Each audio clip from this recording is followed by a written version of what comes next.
Tapos, for example, kahit mga dust or dumi, alikabok, na pumunta rito, babasahin niya yan. Okay? So, ngayon, binabasa niya yan, tumatakbo yung kristal. Tumatakbo yung kristal niya, pero wala naman. Okay? So, minsan nagpokos yun, masisira yung mga kristal natin sa loob, yung probe. So, ito, ang biruan nga namin dati, isang probe is katungpas ng isang BIOS. So, pag ito nalaglag mo, parang nagtapon ng BIOS. Okay? So, yun, ingatan lang natin lagi itong probe na malaglag, mabagsak. Yan. So, maganda rin dito, sir. Pero sana si engineering. Yung, ano natin, yung paligid. Kahit yung may rubber, yung, alam mo yung mga pambata. Puzzle man. Yan. Para kung in case na malaglag, pero bibira na may nakakalaglag nito. In case na malaglag, hindi siya agad mga damage. Sir, gagawa kayo ng service report. Sino po yung gagawa ng service Si Sir report? Migo po. Yan. Papaano na lang po natin yung mga recommendation nyo. Susulat po yun doon. Sige, sir. Iyan ko na lang po. Sabihin ko sa inyo. Yun lang din yung suggestion namin para safe lang tayo. Kasi hindi natin maiwasan minsan matabing, malaglag. Hindi naman to agad-agad nababasag yung mga kristal. Yun nga lang, pagka napuruhan, mahirap. Parang nagtapon ng isang BIOS. Then, volunteer ka dito ng ilang taon, di ba? Ayan, ingatan na natin to. Ito, probe na to.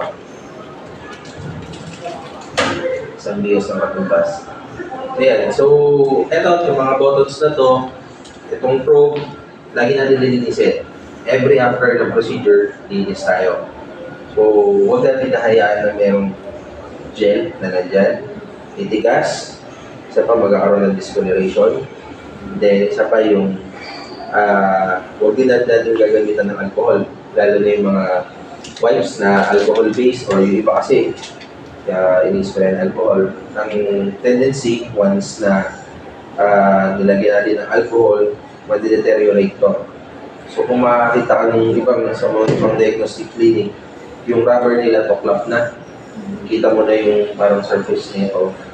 Then, iba naman, parang puputok-putok na.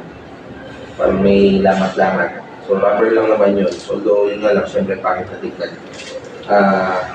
Minsan, nakaka-apekto rin din siya dito sa image. Although, yun, iwasan na lang natin may mga alcohol. Kahit yung mga tela lang. Para ano yung recommended na panglinis sa kanya? Talaga. Ang nire-recommend kasi namin, yung meron kasing isang wipes na pang talaga, pang ultrasound. Yung mga parang cubby wipes, yung parang sa OR, hindi naman. Yung cubby wipes. Hindi ako familiar dun sa meron kasing sono wipes yata yun.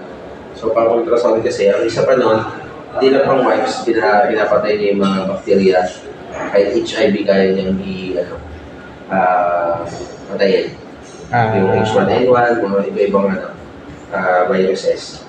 So, yun. Pwede naman yung isama sa consumable niya ng Yes, pag mag-request kayo. ng supply. Pahanap na lang po siguro kayo. Hindi niyo yung mare-request basta-basta doon. Yun kung saan may meron kasi kayong ipapasa ng parang yung about sa consumable niya, sasama niyo siya. Wala kasi yan sa Bizbox. Ang consumables naman yan, sir. Ito, sir. Ito ang sa To The Echo, ito ang common. ECG electrodes. So, ito yung tatlo na kinakabit sa pasyente. So, for ECG, so ito yung kailangan. So, every patient na To The Echo, tatlo-tatlo. So, yan. Ito yung isa sa consumables niya. Then, itong ultrasound gel. Pero naman nabibili rin ito, sir, na tawag dito, galon-galon. Parang meron nakakaano naman sa pharmacy yan kayo nakaka-request. Ano? Hindi po yung word po sir, pero meron po kami kapatid sa kapatid. Para may nakabili sir. Then sa To The Echo, hindi ko rin sure, sir, kung nag-print sila. Pero kasing ibang mga doctors gusto ng print out. Although pag nag-print dito, sir, pa isa-isa lang, dalawa. Kaunti lang, compare sa radiology na ang haba ng piniprint pa. So marami. So dito sa cardio, minsan yung M-mode lang ang piniprint. Pinaka-measurement lang. So, eto, bahala na kayo kung saan yung gamitin. Kung mapunta sa radio department. Kung hindi naman kailangan i-print. Sa vascular, wala namang piniprint. Wala. So, ito is at 3 lang din naman siya. Hindi ko lang talaga alam sa mga doctors na iba. Tsaka tanong natin si Ma'am Inin kung kailangan nila ng ganito. Ayun lang naman yung tatlong Consumer Boys niya. Then dito, ang pag-wipe natin siguro pwede tayo dun sa yung mga wet wipes. Basta huwag lang basa-basa lang kasi pagka basa-basa pa mamaya pumasok din mag-shorts yung mga nasa loob yan. Ma'am, Tama sa lang. DN ko po, Lang. gumagamit po kayo nito. Hindi kayo nag-prepare. Iwas na iwas po namin ng printing. Okay. Pero mas maganda kung may report bago meron kailangan talagang i-print. Yes.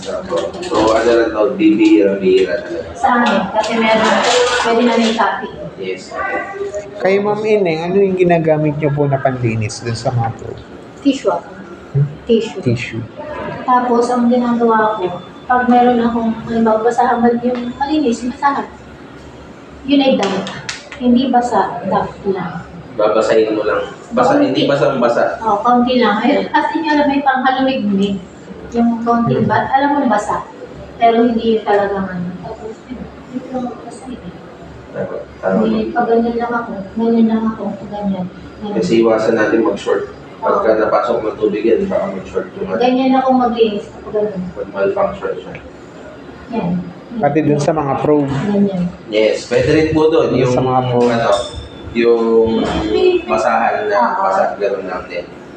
Yun nga lang, merong ano May pa. wipes lang. May wipes, meron ako. Teka. Sono wipes, parang Hindi gano'n siya meron so pa isa. wipes eh. Medical yung sinandapat ng anak ko. Sa OR Kawi Waves yung kanilang ina. Hindi ko alam kung ano yung Kawi Waves.